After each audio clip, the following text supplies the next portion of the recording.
Welcome to the Infinite Wealth Podcast, where we teach clients how to build wealth and create passive income without the risk of Wall Street. Welcome to the Infinite Wealth Podcast. I'm Cameron Christensen, along with our co-host Anthony Faso. And we just wrapped up our conversation with two really good friends and colleagues, Russ Morgan and Joey Mure from Wealth Without Wall Street. Yep. What they have created is this online community, which they first originally explained to me as like Facebook on steroids. Mm-hmm. But really what they wanted to establish was a place where like-minded individuals want to look to build wealth and create passive income outside of Wall Street. Sound familiar? Very, very similar business models when you look at what we do. And these guys are doing some really big things in the community. It's really just a small piece of it. What really stood out to me is that they had a process, like a plan to follow. First step was, all right, let's try to get our cash flow and our money in order, make sure we learn a little bit about taxes and debt. Then let's learn about the infinite banking concept. And then let's learn about ways to create passive income. Because I tell you, I know with me, a lot of my clients are great. I got a policy. I'm ready to start using it. Maybe I've already got my debt paid off and I'm paying vacations, but I want to invest. What are some things that I can do to invest? And what they have on there is some detailed strategies to start creating some passive income. Yeah, absolutely. What I like what they're doing, what I really like what they're doing is that they're creating a track for people to run on, right? And for better or worse, I won't say their name, but it rhymes with Rave Damsey. Right? They've provided a kind of a track to run on. And what I used to tell people is, man, I agree with, maybe 90% of what they say, but that underlying philosophy is a little bit different. And I love what Russ and Joey are doing because we have the same philosophy. And now what they're building out is a track for everybody to run on, right? And so I'm a big fan of what they're doing, and I look forward to sharing those strategies with our clients and our listeners. What stood out to you on our interview? What stood out to me was, I think I've shared my story before is, I started IBC and got introduced to it a long time ago, 11, 12 years. And when I started, I was that kind of lone wolf, right? Everybody that I talked to had no clue what I was talking about, had no idea what I was doing. And we discussed this on the podcast is, man, that can be discouraging, right? And at the very worst, it'll prevent you from moving forward, right? Whether it's moving forward with a policy and adopting some of those IBC strategies or moving forward from a 401k. But, a lot of times people just stop dead in their tracks when they get discouraged. And so the community for me, what these guys are doing and what we hope to also build is that community of like-minded people where you can go in and other people are doing it. Anthony, our listeners know is that our footprint has gotten bigger over the years, and we have kind of a national footprint now. And so if, I'm from Idaho, if I learn about IBC and these banking strategies and I'm in Idaho, there may not be somebody locally that's doing the same thing, but now we can get plugged in kind of on a national level with other like-minded people that are doing things, and you can kind of bounce ideas off of. So that's a big takeaway for me. Right. And I've had a few clients that was like, this all sounds great, but nobody else is doing it. Yeah. Why am I the only one? Right. Yeah. And there's always a little scarcity when you're the first one, like a maverick, taking that first step. But joining the community is you're going to see some other people there who have taken that same step. We may have just found my nickname. Oh, what? Yeah. Huh? Online community? No, he said to take that first step and be the maverick. Oh man, that's what I did 12 years ago. I took that first step. I was the maverick. Wow. Okay, Cameron Stay the tuned. Maverick. Stay tuned. We'll see. All right, I I dig it. know. Okay, awesome. Well, enjoy this episode. Take care. Welcome to the Infinite Wealth Podcast. I'm Cameron Christensen, along with our co-host Anthony Faso. Anthony, how are you today? I'm doing great. Looking forward to our guests from Wealth Without Wall Street. Absolutely. We've got Russ Morgan and Joey Mure from Wealth Without Wall Street. How are you guys? We're doing good, man. Thanks for having us on. Man, this is a lot of fun. It's always fun to be on with you guys and me get and I get a chance to make fun of Joey, which is, what I do best. As if he doesn't have enough opportunity. That's awesome, man. Guys, thanks for joining us. Anthony and I have known you guys for several years now. And, man, we've kind of sat back and watched you guys kind of grow your business and been in awe. And so we've got some questions for you about how you guys have been able to do that. And then we've got some specific questions about one of the things that you've recently created, which is called the community, that's created a lot of buzz. Great. Yeah. Man, yeah, we love to share. I mean, you guys have added so much value to us. It's fun to get to kind of see the really similar parallel paths, if you will. You guys get to do it in Sin Vegas, and we're over here in the Bible Belt of Birmingham. So it's fun that we're doing the same thing, completely different parts of the country, and excited to hear what you guys are doing. And you guys are in the Bible Belt, and we're in Sin City. There you go. Exactly. So why don't you tell us a little bit about Wealth Without Wall Street? And first, where did you come up with that name? I mean, I thought you were the one that came up with it. And we just were like, hey, that sounds good. Let's go with it. Kind of similar. That's the story he told me. Actually, we're really not that smart. We actually had two different business names. And when we started the podcast, we decided to call the podcast Wealth Without Wall Street. And then the more we had that, we said, wait a minute, this is actually a lot more about what our business is about. Why don't we just name our business this? But it really, the baseline, guys, and you know this, we're really about helping people to stop trading time for money, right? Isn't that the thing that we're all looking for, is a way to create more passive income than we have monthly expenses? So when our kids have that constant, I don't know if you guys have kids that do this, but the other day, this is probably about 3 months ago, my 5-year-old, I was driving her to school, preschool, and she asked me this very simple question. She said, Daddy, you gonna pick me up this afternoon? And I was like, no, sweetheart, your mom's going to have to pick you up this afternoon. And she said, why you're not going to pick me up, Daddy? Well, I have to go to work. Why you have to go to work? Baby, because, this car, I have to pay for this car. I have to pay for our house. Daddy, we already have a car. We already have a house. And just in that very, very innocent conversation, I was looking back in the rear view, and I see in her eyes there's hope that Daddy might not have to go to work today. And the reality was, though, I had to. I couldn't answer that question with, no, sweetie, why don't we just do what you want to do today? I can take off. Let's just go do something.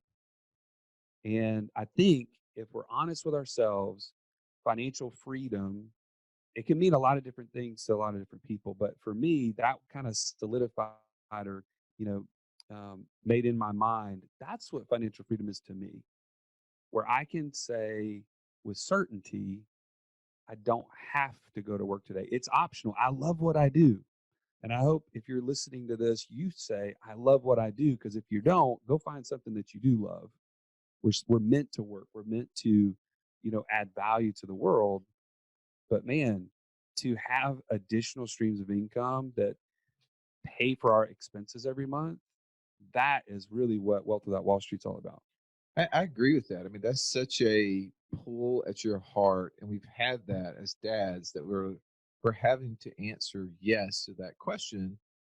And we talked about this just the other day. We were at an event in Austin, Texas, and people were asking the question, well, what do you think standing in our way? Why don't we get to say that, yes, I don't have to go to work today, sweetie. I can go do whatever you want. And I just kind of thought, as I was, looking back on the career that I've had, I've been in the financial industry since 2004. I was a certified financial planner at one time.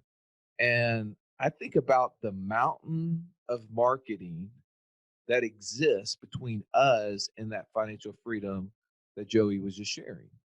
It's this concept of what's your number, right? You've heard that, or the marketing on, take your path.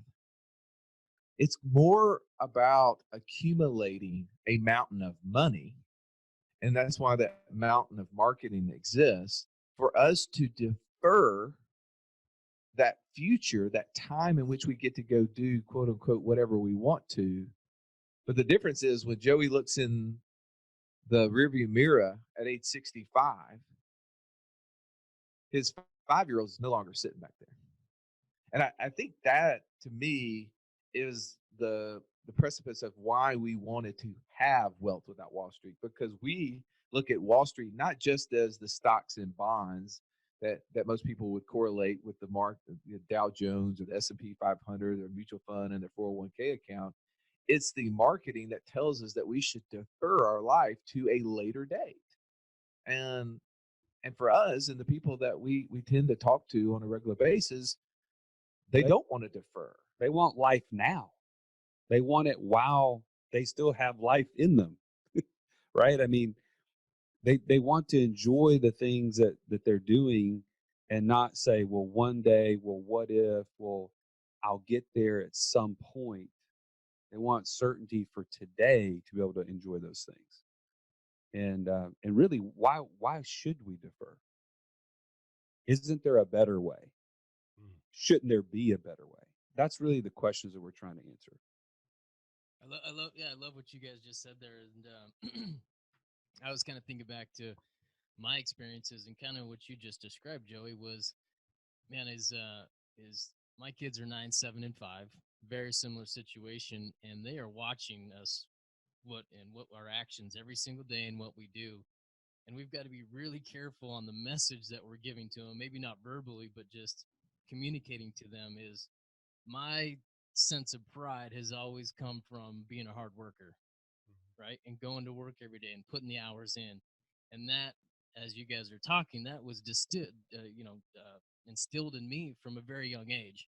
And that was watching my parents do that, right? And so we may be telling our kids one thing, but we've also got to be showing them another thing, if that makes any sense at all. No, for sure. I mean, what we have learned is directly related to what we've watched and observed throughout our lives. I mean, the financial teachers in most of our lives are our parents. However, most of our parents were not financial educators. Yeah. They were taught by who? Their parents. Yep. And the ideas that are passed down one through maybe what someone heard or what someone did. And I think that, we have to sometimes step outside of the box, look at it from a different angle, be willing to some degree to go against the flow, which is hard, right? Because most of us don't want to step out in traffic, right? We want to go into the flow and move with it. But we know that the world, the majority of the world is doing things wrong. And it's very evident. If they weren't, we wouldn't be in the financial disaster we are as a country, with the amount of debt, the amount of people retiring or getting to age 65 with less than $50,000 in any account, the percentage of people who are dependent on every type of government handout there is. All of that stuff tells us that we're not financially rich, but yet we continue to listen to what the majority of the people tell us. So we have to say, okay, wait a second. What are the 1%ers do? What are the people who are going against the grain? What are they doing? And how do I start maybe moving in that direction? Perfect. Yeah. Great story, Joy. I love the story about your daughter. I'm not sure what I love more, like the story of your daughter or you doing the impression of your daughter. Well, for a guy that has 5 daughters, he gets to do girl impressions constantly. Yeah, it's second nature at this point. So tell us, you guys created this community. What is it? Well, I think the key is why did we create it? Yeah, there you go. So let's start there, because when I look at, there's options, right? There's lots of things that we could do with our time and money. But at the beginning, it has to come back to it. Do I have a plan? Is there a process? And what we did is kind of observe the financial community as a whole, operating in it personally and professionally, trying to figure out, is there a way that is people are able to follow this path of wealth without Wall Street, that they're looking for it and they're seeing pieces. And the four of us have been, we've traveled around the country. We've looked for passive income streams together. We've gone to conferences that focused on the infinite banking concept. We've gone to events to figure out how to better manage cash flow and enhance cash flow. And we've gone and visited with tax accountants and tax attorneys to help us find ways to put more money in our pockets. All of these things, we've done all of these things, but they're all disjointed. They're not really in one place.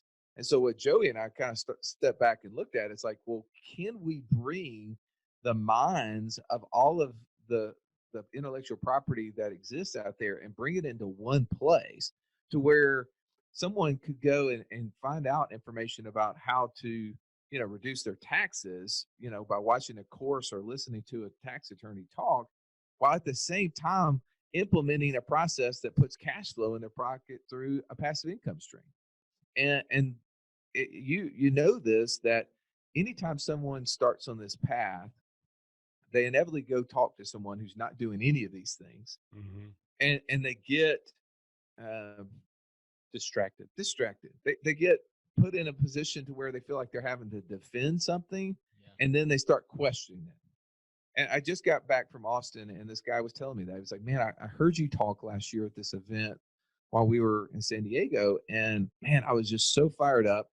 Then I went home and I started sharing it with some friends and family, and they just started shooting me down. And I be honest with you, like I felt like what I was telling them was right, but I didn't have anybody else to back me up. And it just took a month or two, and I didn't do anything. And that's the unfortunate part of all of it, is that they end up doing what that other person who's telling them as bad, is that person isn't doing anything either. And so they do nothing together. And so the community for us was, how do we put all of this together and then surround people with others who are on that journey? And Joey and I are first to tell people, look, we haven't figured it all out. We're on the same journey you are. In some situations, we may be a step ahead of you. In some situations, maybe a step behind you. But we're on the same journey. And when you surround yourself with other people that are on this, have the same goals, I think it's much easier. So that was a big reason why. Would you agree? Yeah, and I would also add this. I mean, when you have a name like Wealth Without Wall Street, I mean, 9 times out of 10, whenever someone asks me what I do, I say, hey, my company's Wealth Without Wall Street. The first question is, well, how do you do that? Or what is that? Right? So the name begs the question, how could I do that? I'm interested, right? I mean, I don't know anybody that is willing to die on the mountain and say, man, I just love my 401k. It's the best thing I've ever had. And I just would never give it up. In fact, they're kind of like, okay, is there something else? Because I've been wondering. I just don't know where to start.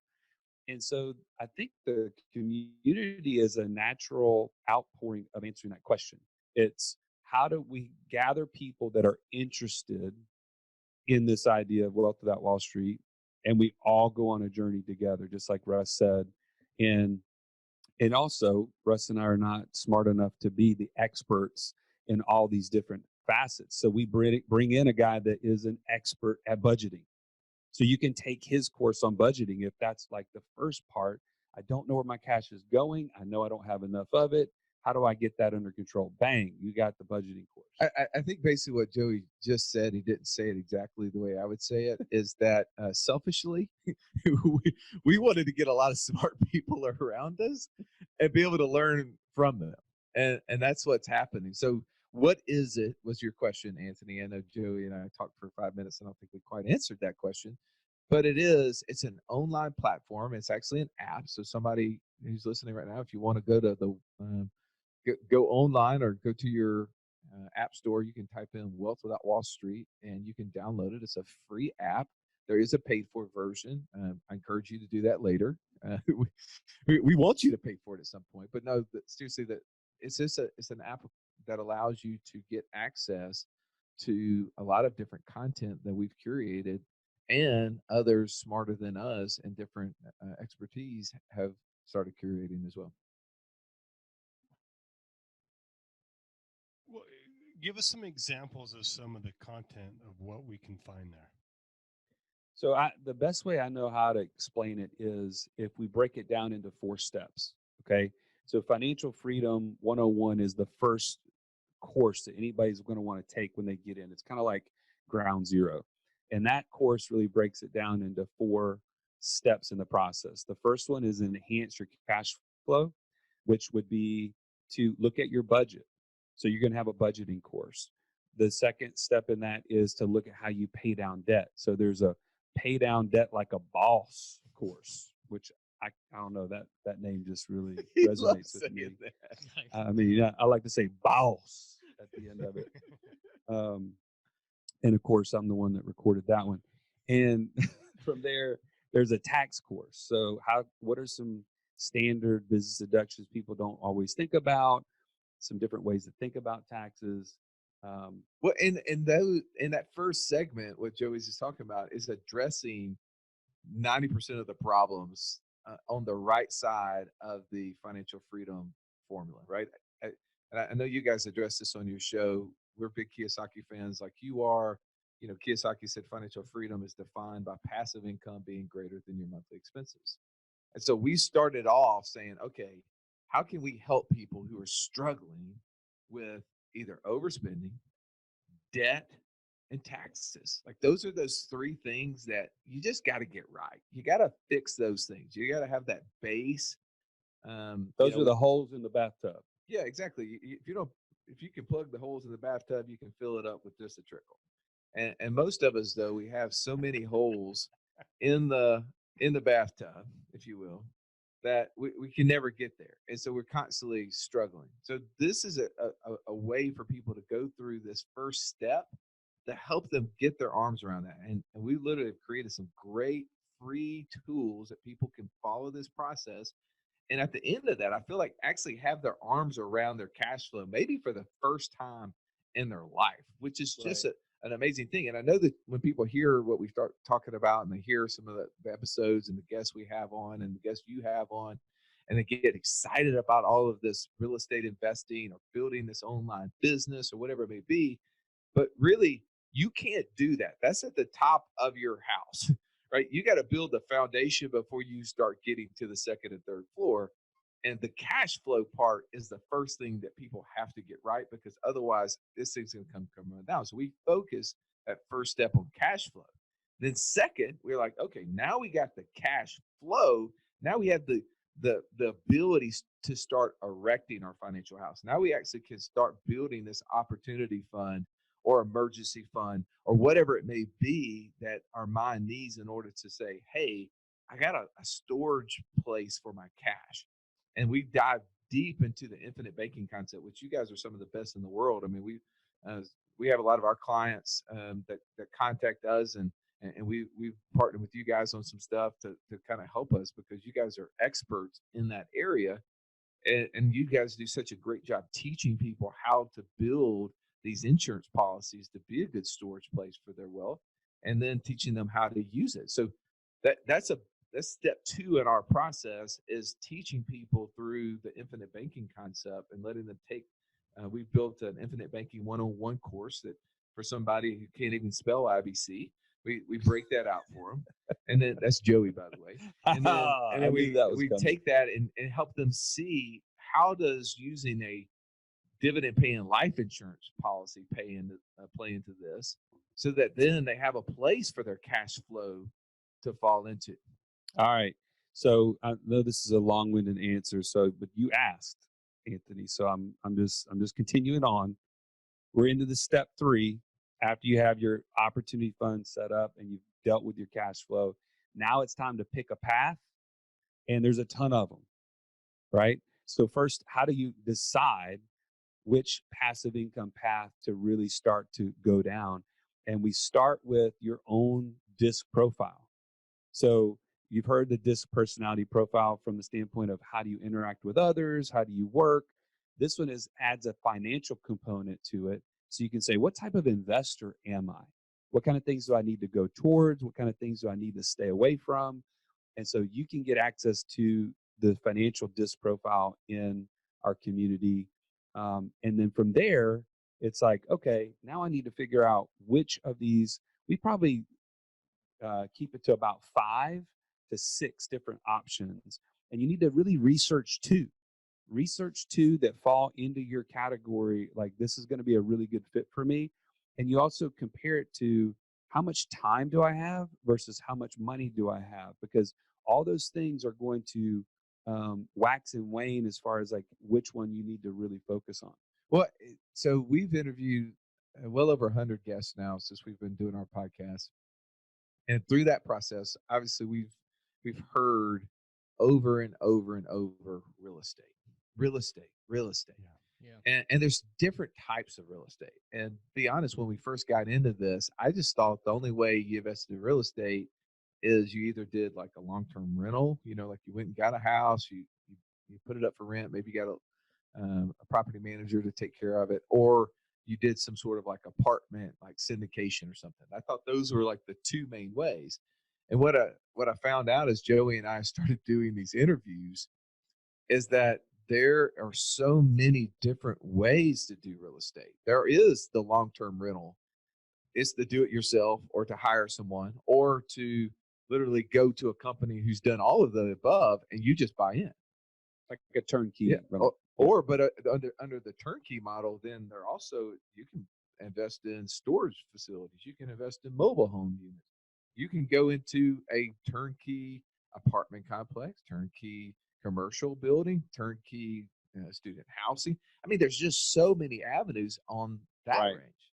Well, then there's this new thing that I've used but never thought of as a business, which is the whole short-term real estate. And then that really got exciting. Like, we started talking to people who are teaching us how to set up Airbnb, and then started blowing our minds when they started talking about the fact that, hey, you don't even have to buy the unit. You can rent the house and then set it up as a short-term rental. And we're like, wait a second.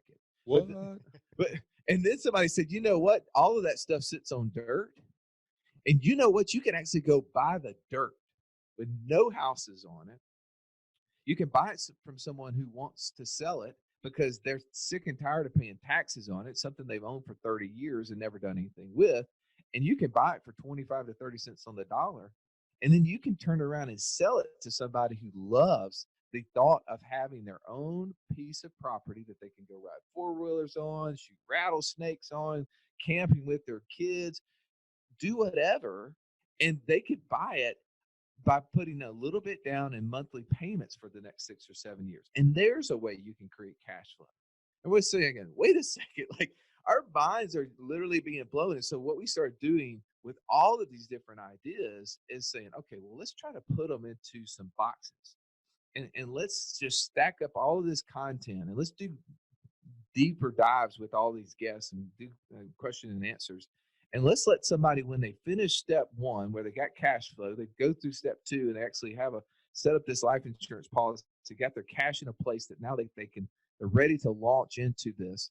And when they're sitting there in step 3 and they're looking for what path they want to go on, they got 5 or 6 really good ones, and they mirror it and match it to their profile that Joey just mentioned through their personality profile through DISC. And they say, man, I think these 2 are what I want to look at. And so we give them just so like a catalog of stuff that they can go deep in 2 different avenues, that they, at the end of that, they really have a good idea. And probably, I won't call it an MBA in that situation, but anytime somebody has spent 5 to 10 hours on any subject matter, they've become much more an expert than anybody else they know in it. And now they can really launch into step 4. Yeah. And finally, step 4 is get there faster. So the whole idea is, why would I wait till I'm 65 or 70? We want to encourage and give people the opportunity in the community to get there as fast as possible. So that's where you're going to start engaging with groups that are in line with the passive income choice that you have made. And you're going to start taking maybe even further depth of classes or coaching in those areas so that you can say, okay, it might take me 5 years to get there if I do this on my own, but I could get there in 2 if I have a coach. Okay, bang, I'm all about that. Let's get there as fast as we can. And I'm telling you, we've had some ridiculous stories that have come as a result of people engaging with this process, and we've been shocked, to be honest with you.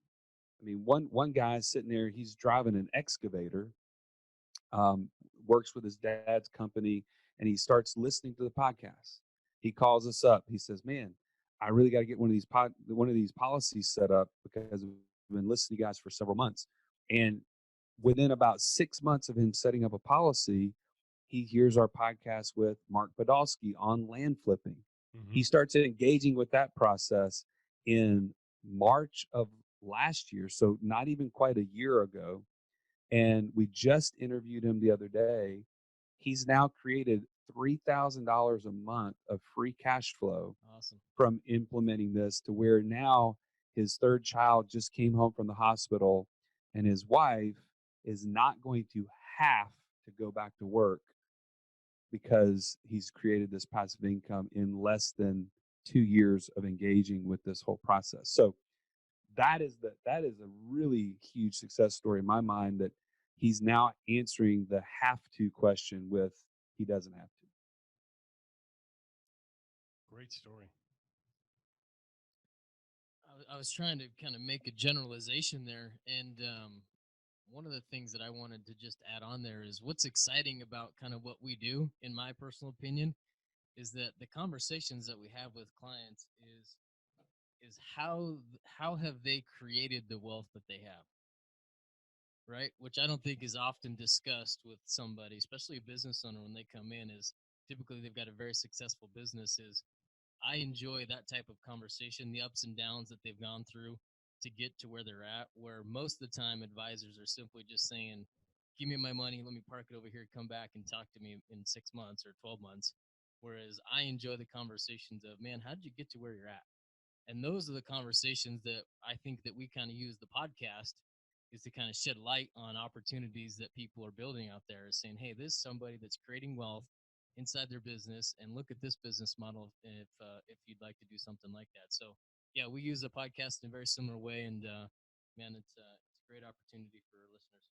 Well, you make a great point, Cameron, that we are of the mindset that you are your best investment. Yeah. In light of what you just said, the idea of, man, you've created value and then you hand that over to someone else that just wants to hold on to it for a fee. Why would we do that? Why wouldn't we continue to invest those dollars into ourselves, in education, in community, in groups that will help forge us even further towards our end goal? And I think, so to tie in what our conversation is about, the community, that's really what you're doing. You're investing more time, and you're actually being surrounded by like-minded people who are going to help you to invest in yourself further. So that's a great point.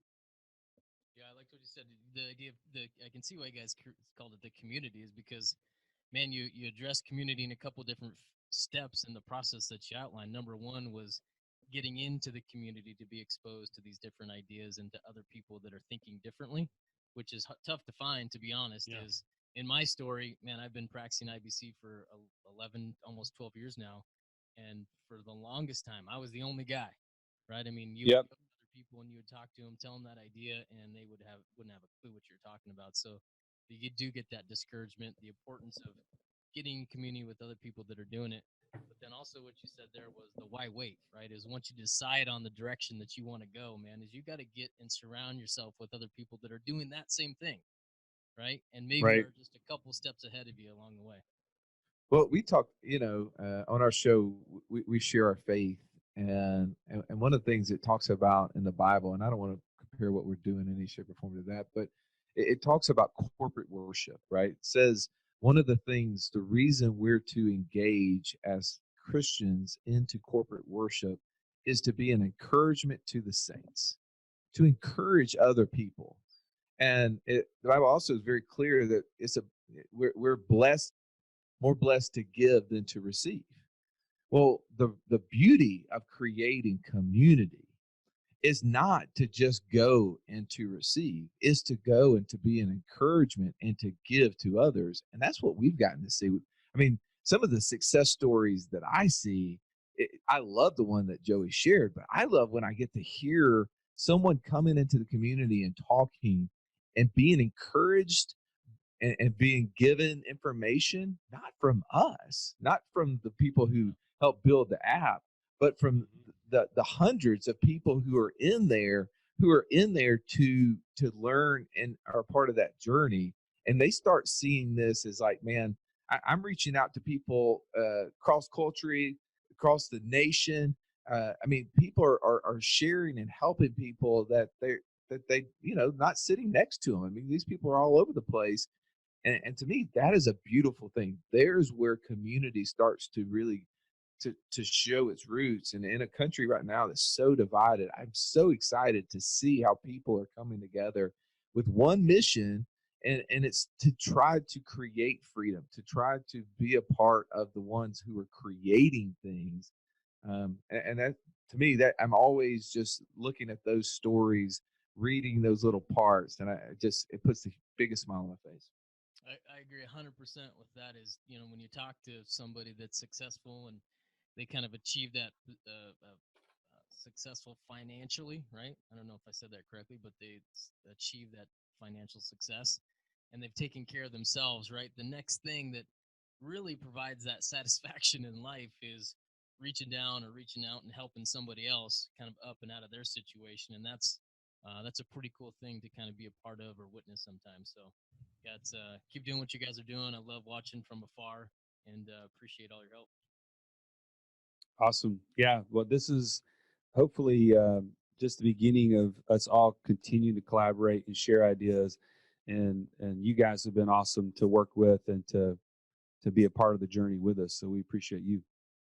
And this, which I think is so cool about the IBC community, is that we don't view each other as competitors. It's more as peers, and that us working together is going to build more of an abundance for all of us, and particularly for our clients. Yeah, no doubt. I mean, there's so much information out there, and there's so many.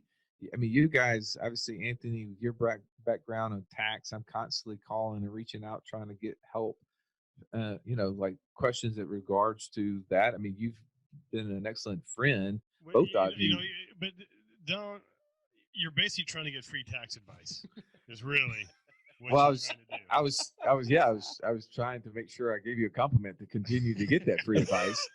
Make a deposit every once in a while. Yeah, exactly. I don't want to always be on the take, right? I mean, but since remember, it's more blessed to give than receive, so I was just trying to follow through on that. No, but yeah, obviously, the beauty of what we do is that we get to share, and we think of the world differently, and we have this entrepreneurial background, and it comes from different upbringings, right? And we've grown up all over the country. And so the way I see the world in my little redneck style is so much different than the way that you see it, Cameron. I mean, when I hear your story of what you were able to think of and create when you first came to Vegas, and the way you organize the group of caddies, I mean, just that entrepreneurial brain, the way you pulled out that together, that was an amazing story. Like, I was like, this guy's smart. I got to try to get close to him. Not to mention he's well dressed, so I obviously got a lot in common with you. And so I love that. I think that this world is an abundant opportunity for us to continue to create and create. We're not dividing the pie; we're creating new ones. Now, I know I've listened to your podcast quite a bit, and I know you guys often record the video as well, like we do. But so I haven't seen the video of your podcast. But do you guys always wear the same shirts? I'm just curious. Yeah, it's something that normally Joey doesn't look nearly as good as I do, but today he stepped up his game. Yeah, I'm just saying, he texts me what he's going to wear every day. I'm like, whatever. I'm not. We're a team, man. This is Team Welter Without Wall Street. Today's blue. Awesome, guys. Well, you got your podcast and the community is some great content. I think it's going to be very helpful, particularly if you're trying to, how are you going to get out of this rat race? There's some great information in the community that has that path to show you there. And also, so you're not alone. There's a community there of other people with like-minded goals, that ability for you to share your successes and some struggles, and the community there is that help lift you up. No doubt. Well, if it's okay, I'd love to give your audience a link so that they could go and download all of this stuff. Is that all right? Oh yeah, absolutely. Yeah. All right, perfect. All right, so if you want to go to welter.wallstreet.com/infinite wealth, then we're going to have a page there that'll give you access, point you directly to the community, allow you to sign up, get access to the things that we've shared today, and then you can go from there and download it in the App Store. But I mean, we want to just continue to add value to you guys because you've done so much for us and have added value to ours. So that's just a free gift to your audience, and we'll have that up here shortly. And you can go again, welter.wallstreet.com/infinite wealth, and we'll have everything there for you. Perfect. And we, of course, will have the link in the show notes as well. Well, Russ and Joey, man, or we didn't even call you by your nicknames. Russ, the idea guy Morgan, and Joey, the Italian stallion. Self-proclaimed. Man, I appreciate that. Yeah, I was hoping you guys wouldn't forget. That's right. I was wondering what he was texting you a second ago. Like, hey, you going? My name. Don't forget my name. No, it's a lot of fun, man. Thank you for allowing us to come on and share. We really appreciate it. Awesome. Thanks, guys. Thanks for listening, and be sure to subscribe so you don't miss out on the next episode. Also, check out our website, infinitewealthconsultants.com, to find our podcast along with other additional resources.